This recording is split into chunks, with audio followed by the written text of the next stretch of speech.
is Nathania. I am an MBA student from IPMI Business School. Today, I would like to share what I learned from Professor Sembel about corporate finance. Firstly, thank you Professor Roy for lecturing us in an interesting way over these 8 weeks.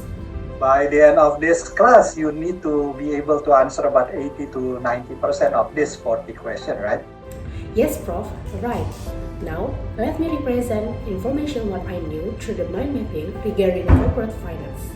For the start, I'm going to expand about the financial management, next, capital budgeting, security analysis, portfolio investment, capital structure, corporate restructuring, fraud risk management, and last but not least is market efficiency. Corporate finance related to financial management, it is to know the goal of the company financial from the internal and external financial resources towards significant and sustainable value creation. At our first class learning, financial management talk about the goals of financial management, what to manage, corporation and financial market, also conservation of value principle. On financial management, numbers or figures are very important.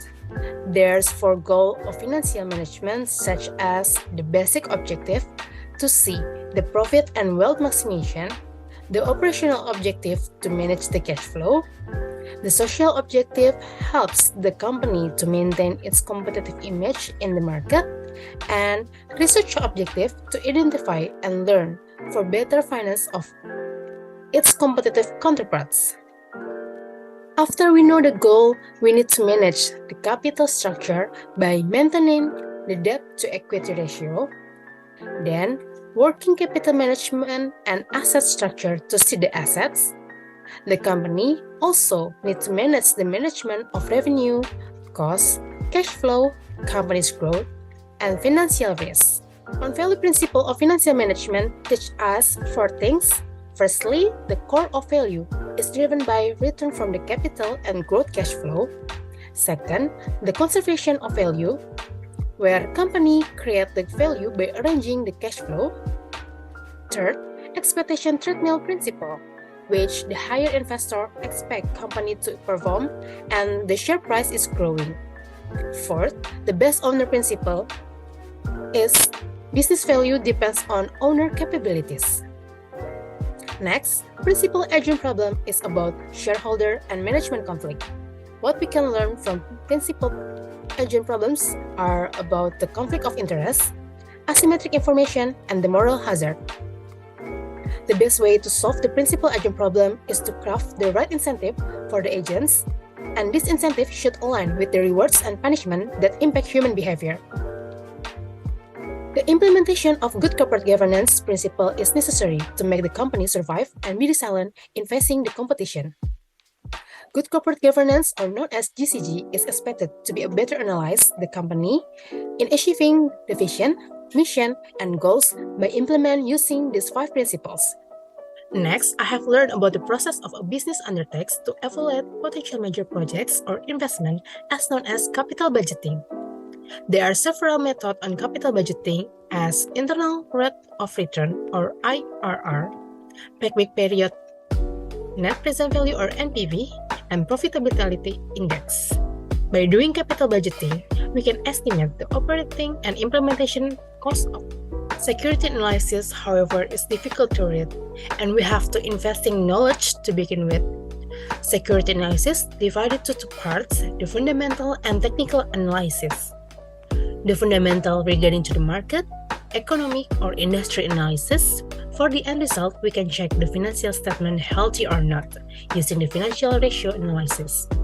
While technical is to evaluate investment and identify trading opportunities in price trend and patterns seen on the charts. Next is portfolio investment.